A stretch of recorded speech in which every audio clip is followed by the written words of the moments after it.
This demonstration is how I make a recycled milk jug mini greenhouse for propagating herbs like basil or kitchen scraps like celery stems.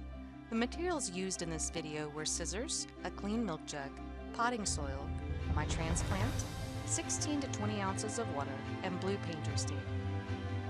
Start with a clean milk jug and begin your cut below the handle. Only cut 3 of the 4 sides, leaving the one solid side opposite of the handle uncut. To create a hinge on the uncut side, fold the solid side over and using your fingers make a horizontal crease. This will act as a hinge.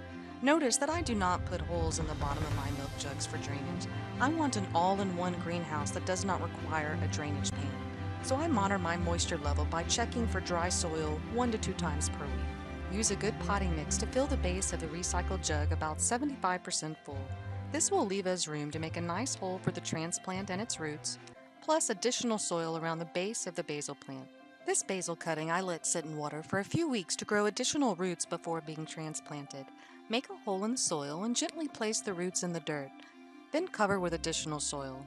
I watered in the new plant with about 16 to 20 ounces of water that was already in the glass container I was using to root my basil.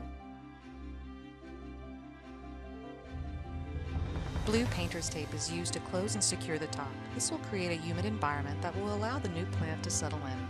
As a bonus, the tape can be doubled as a label to write the name and date of the transplant.